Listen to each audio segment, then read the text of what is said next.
A very good afternoon. It's a brand new month. It's the 1st of September 2017 and this is Lunchtime Prime News. I'm Zola Outskun. First, the headlines.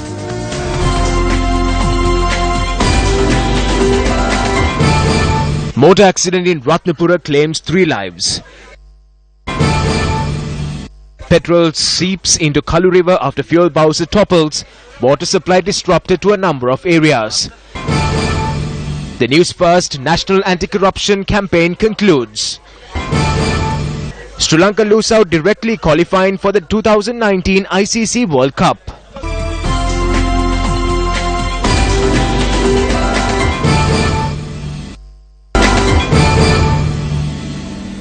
On our lead story this afternoon, we take a look at some tragic news at home. Now, 3 people were killed and another 6 injured in a motor accident in Batugedera, Ratnapura.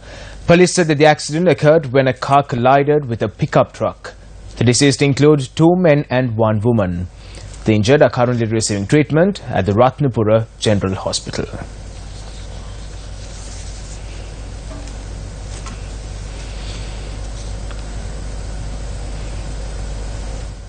On a trending note now, a fuel bowser has toppled in Ingiria, leaking petrol into the Kalu River.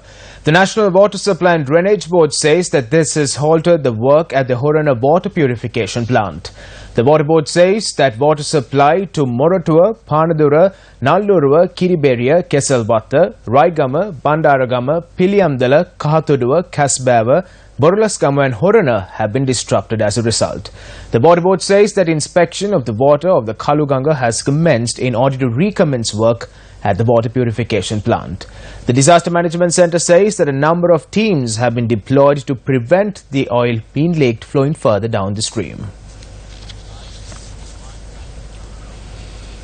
As mentioned on the headlines, the national campaign against corruption began on the 1st of last month with 2 teams dispatched to the north and the south. The 2 teams created awareness among the general public on the level of corruption that has engulfed the country and rallied the people to stand up against financial misappropriations and other malpractices. Marking an end to the Newsfirst island-wide anti-corruption campaign launched by Newsfirst, a walk commenced from Town Hall, Colombo this morning. Those who rallied together against corruption on this walk then headed towards the Newsfirst head office.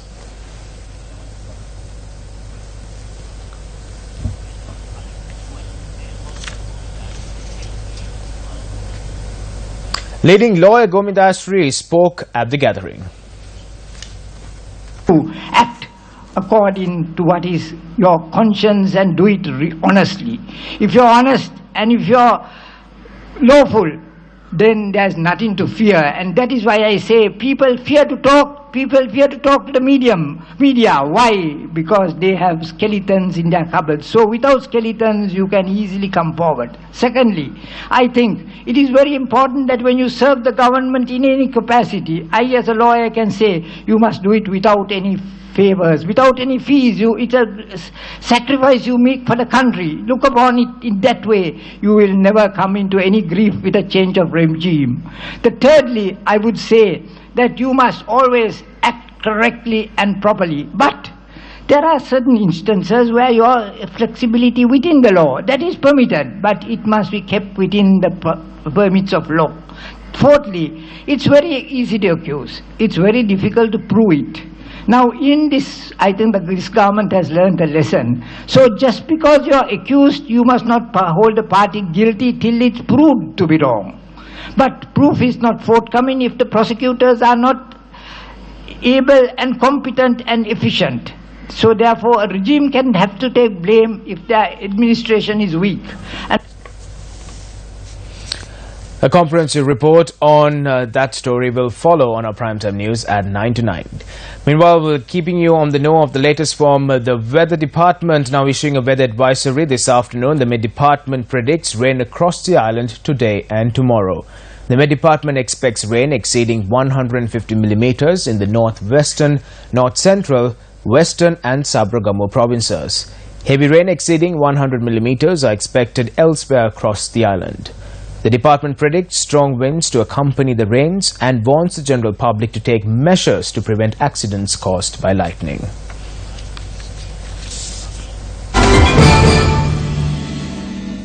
A water project was launched under the auspices of UMP MP Ravi Karunanayaka in Mihintale.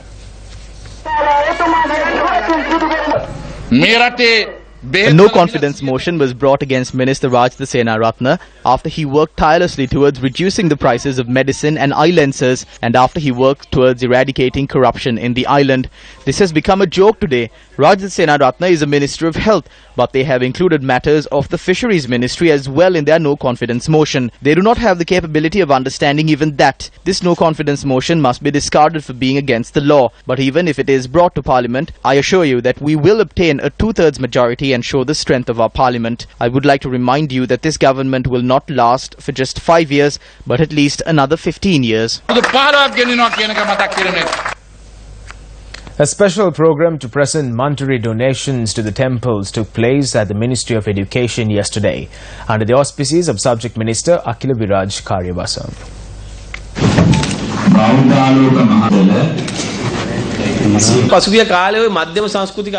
In the past, politicians as well as officials made money through the Central Cultural Fund. I state with responsibility that after I took over the fund, I reformed it completely.